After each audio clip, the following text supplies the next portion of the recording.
Bonjour à tous et bienvenue pour la matinale, l'émission quotidienne de CMC Markets qui débute à 10 heures. Je suis Nicolas Chéron, stratégiste pour vous servir et nous sommes aujourd'hui le jeudi 16 mars. Le titre du jour est « Le dollar a-t-il dit son dernier mot ?»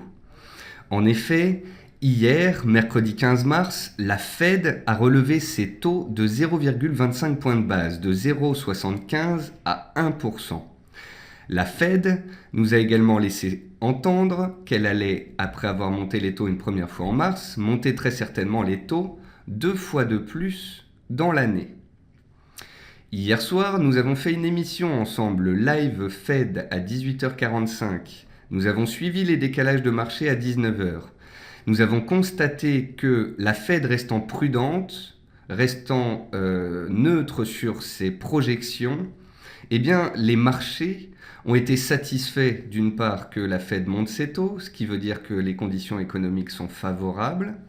Et donc les indices sont montés. Quant au dollar, eh bien, il a été victime de grosses prises de bénéfices. Et ça a permis à l'euro notamment de se reprendre et de revenir au-dessus des 1,07 et à l'or de rebondir très nettement.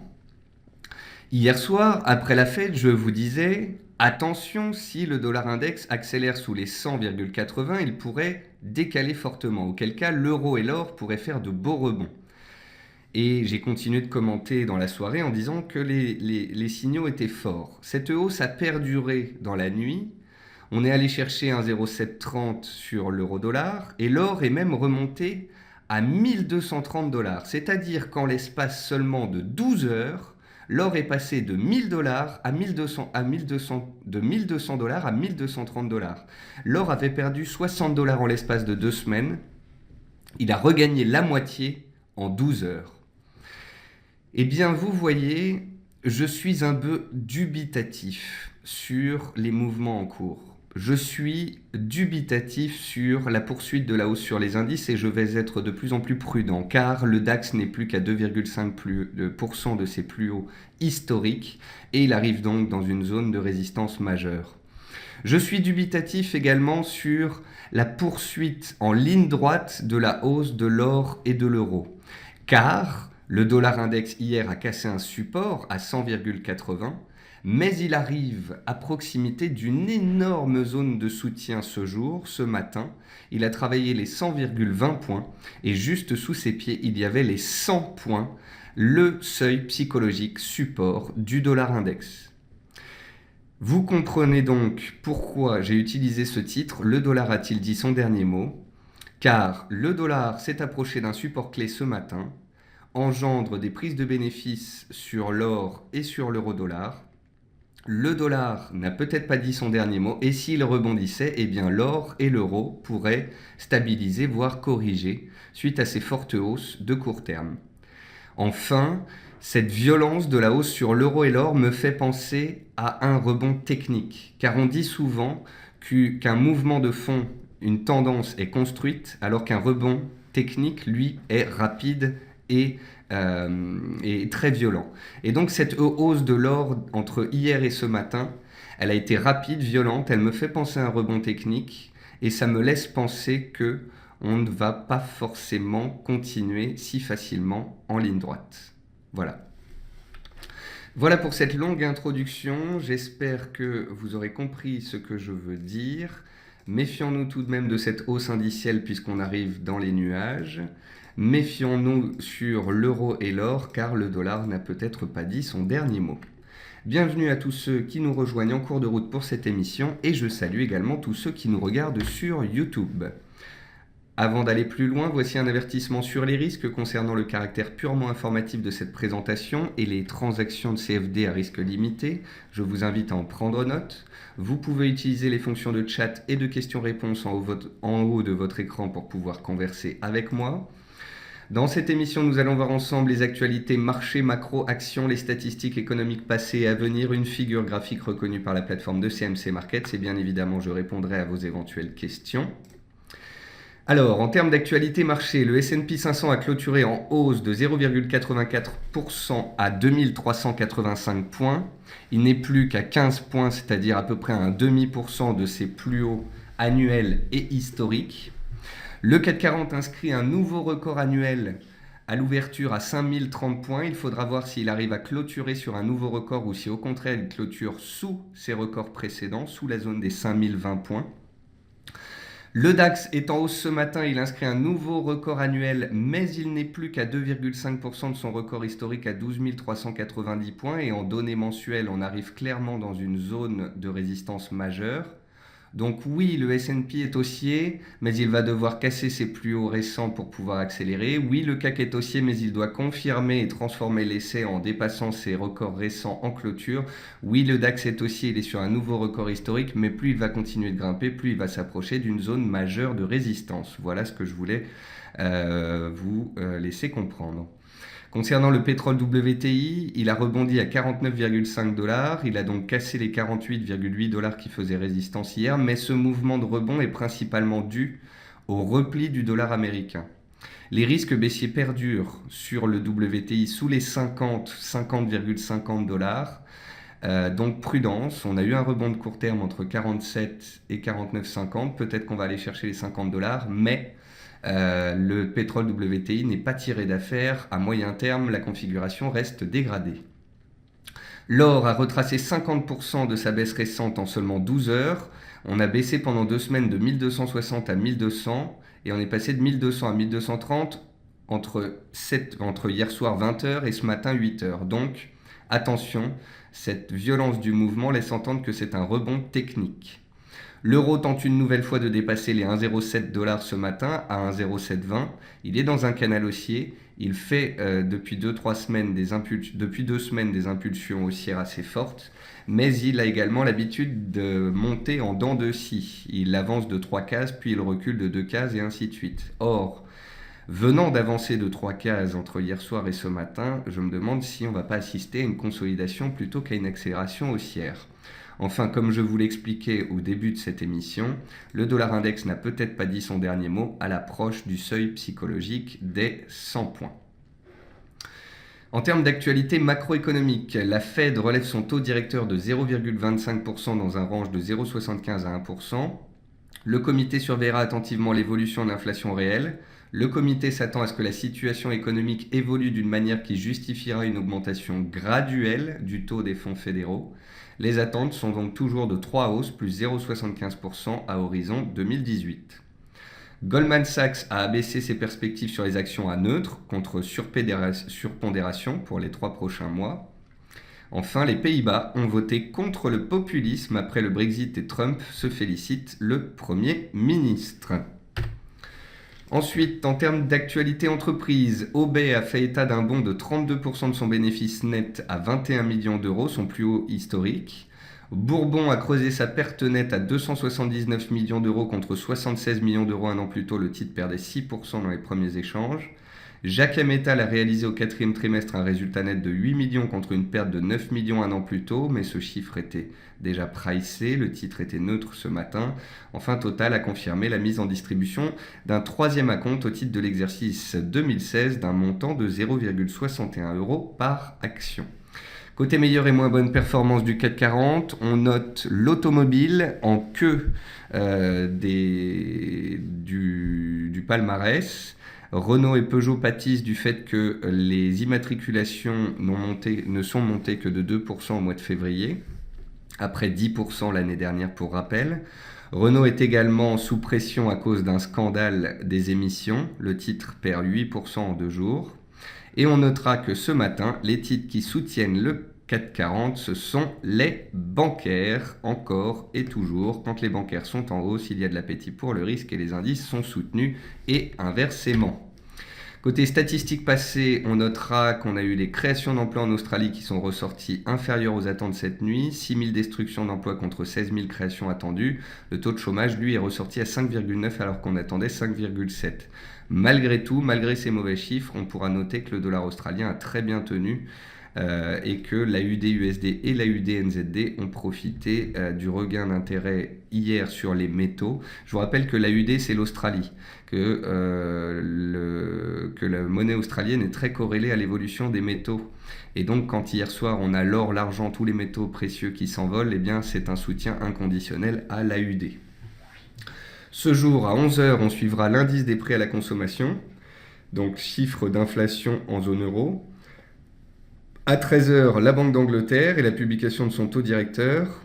À 13 h 30, les statistiques américaines, puisque jusque la fin de la semaine prochaine, on a 1 heure de décalage et leurs statistiques sont publiées 1 heure plus tôt, donc non pas à 14 h 30 mais 13 h 30. On aura les demandes d'allocation chômage, les mises en chantier, l'enquête sur les perspectives de la fête de Philadelphie, les mises en chantier, je l'ai déjà dit, les jobs opening, donc 13 h 30, pas mal de statistiques, puis 15 h.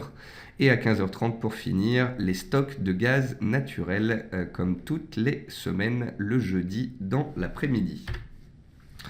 Et puis pour finir, j'ai choisi une figure graphique détectée par la plateforme de CMC Markets sur le CFD à risque limité du blé en données journalières. C'est ici un biseau descendant noté 4 sur 5. La sortie de la figure devrait nous donner le tempo pour la suite. Vous voyez ici le double bottom qu'avaient fait les cours du blé et qu'on avait détecté ensemble très rapidement fin décembre. Par la suite, vous avez ce beau mouvement haussier qui s'était fait jusqu'aux 450 cents, une grosse résistance hebdomadaire sous laquelle on a doublement échoué. Vous voyez que les cours par la suite se sont mis dans une consolidation baissière. On pourrait continuer d'évoluer un certain temps dans ce biseau. Si on en sort par le bas, eh bien écoutez, les vendeurs reprendraient la main et on reverrait très certainement les plus bas de l'année dernière. Si par contre on devait consolider dans ce biseau et puis à terme en sortir par le haut, ce serait un signal fort de continuation de la tendance haussière qui a débuté il y a 3 mois. On va passer sur la plateforme de CMC Markets. Donc on commence par les indices.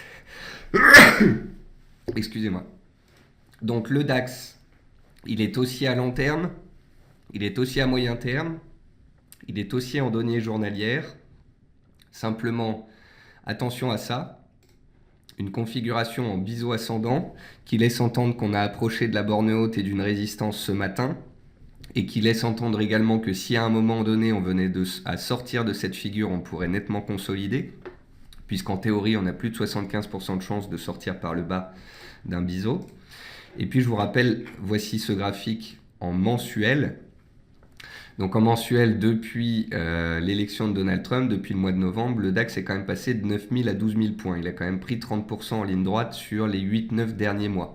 Et on est en train d'arriver, vous voyez, sur une zone historique de prix. Alors, j'ai pas dit qu'on allait faire un double top et que cette résistance ne passerait jamais. Peut-être qu'on la dépassera. Néanmoins, il sera difficile de la dépasser en ligne droite. Et plus on va s'en approcher, plus on pourrait avoir un regain d'intérêt vendeur. Voilà. Donc, le DAX est haussier court terme, haussier moyen terme, haussier long terme. Mais attention à 1, une configuration en biseau. Attention à 2, le fait qu'on approche d'une zone de résistance majeure. Sur le CAC 40, la fin de séance sera d'importance. Ici aussi, tendance haussière de moyen terme, haussière, tendance haussière de court terme, haussière, des obliques qui passent par les plus bas, un gap haussier ce matin, une tentative de gap d'éjection. Si ce soir on arrive à clôturer très clairement au-dessus des 5025-5030 points et à s'installer au-dessus des records précédents, c'est haussier, on peut continuer de monter et seul un retour sous les 5000 points me ferait douter de la suite.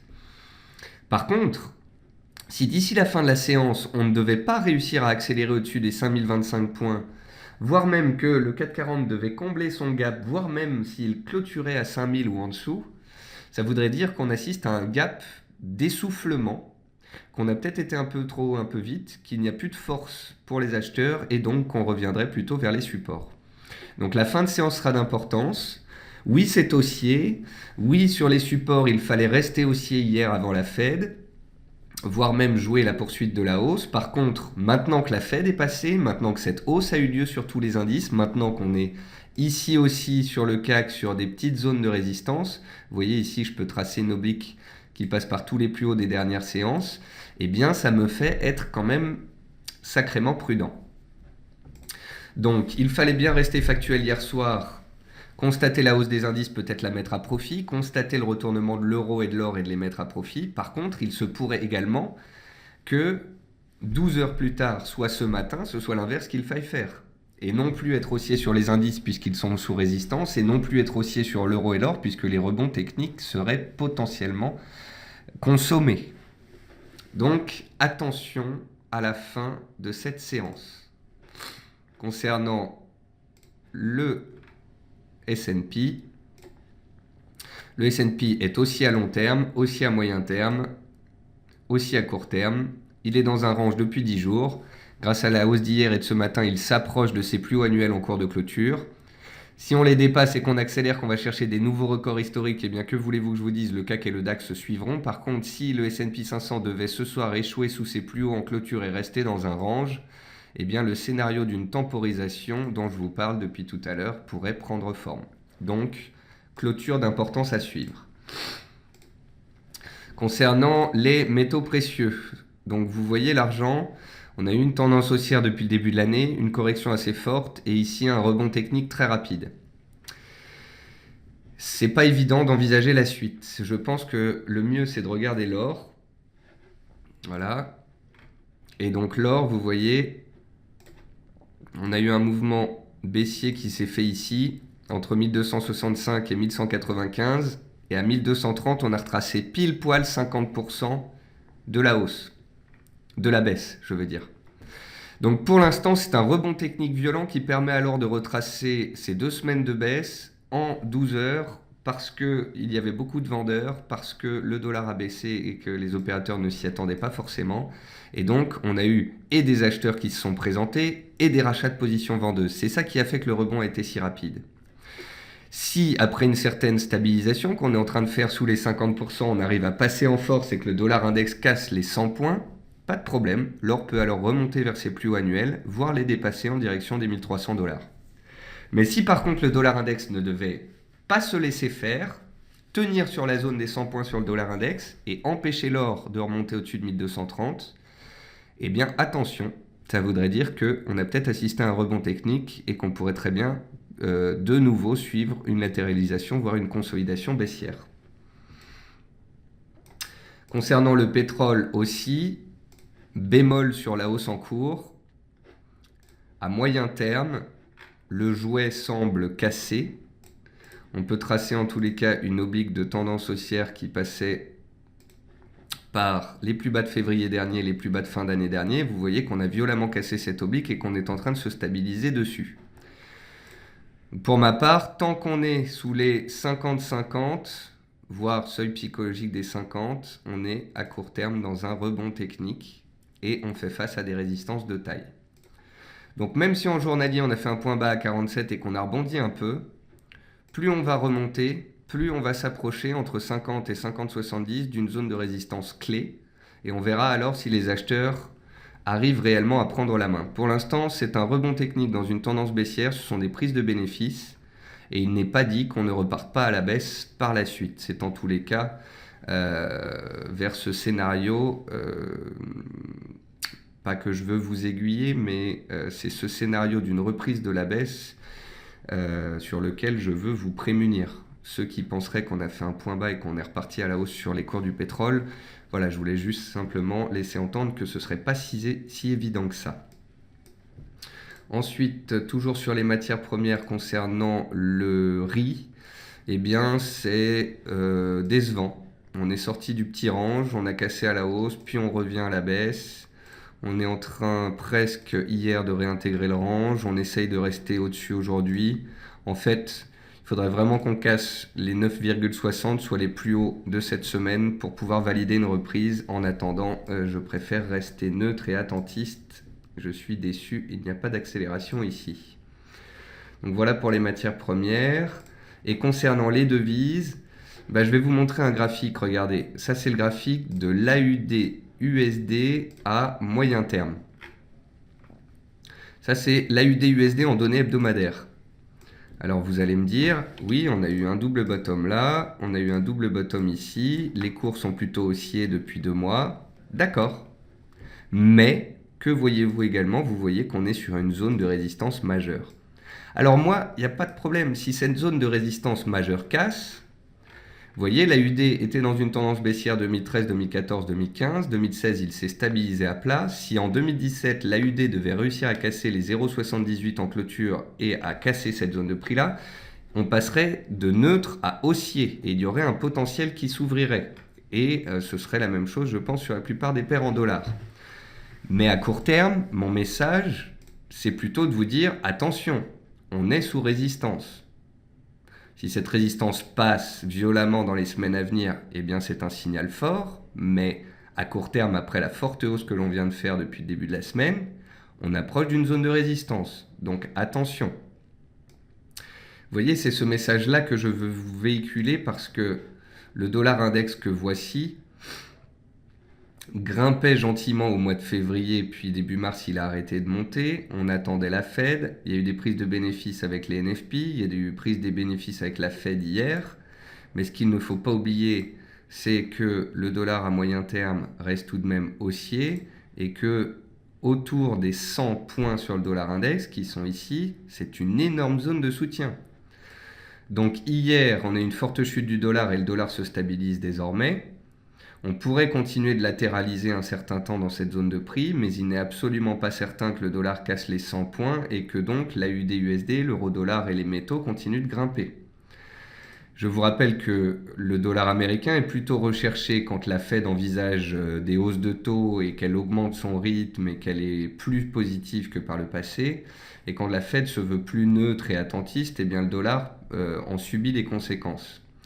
Ici, la Fed, hier, a été neutre et prudente. C'est pourquoi le dollar s'est fait un petit peu casser la figure et a perdu 1,5% en l'espace de 12 heures. Pour autant, est-ce que la politique monétaire de la Fed a changé? Non. Est-ce que la Fed compte monter ses taux dans l'année? Oui. Est-ce que dans les autres économies, on parle de monter les taux? Non. Donc, y a-t-il un différentiel de taux d'importance entre les États-Unis et les autres zones? Oui. Donc, le dollar va-t-il plutôt sombrer ou se stabiliser, voire rebondir? Eh bien, j'aurais tendance à dire qu'il aura plus de chances de tenir à moyen terme au-dessus des 100 points plutôt que de les casser. Nous verrons cela. En tous les cas, fondamentalement parlant, cela se conçoit. Et vous noterez, si vous regardez vos graphiques depuis 3-4 mois, qu'à chaque fois que le dollar a perdu 1, 2, voire 3%, il s'est forcément repris par la suite. Voilà.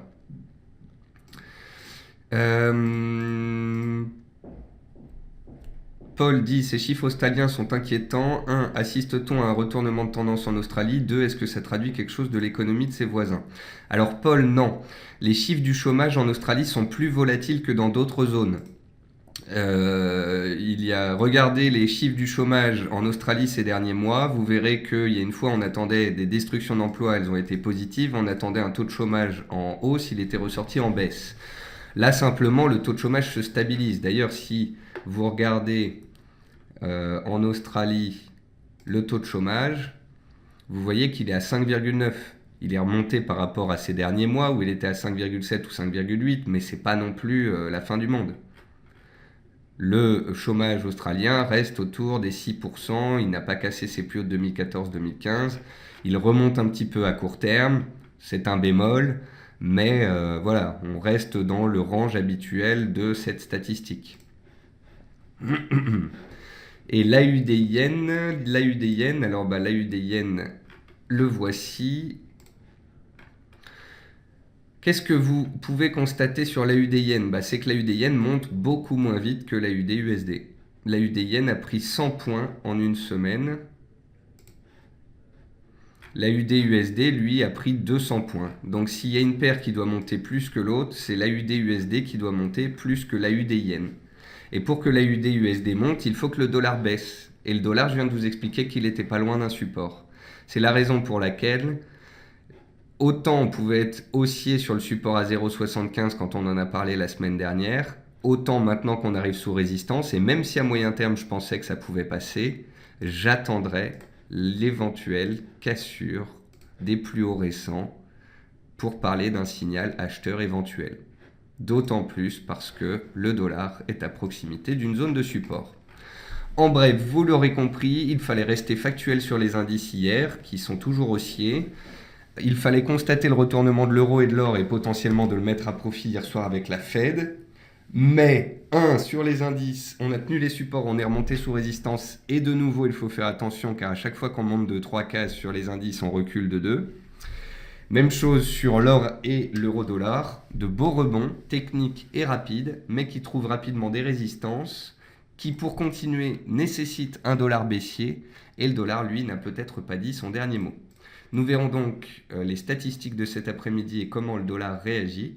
Et nous ferons ensemble un point à 15h45 dans le quart d'heure US. Je vous souhaite à tous une bonne fin de matinée, un très bon appétit et je vous retrouve tout à l'heure. Au revoir à tous.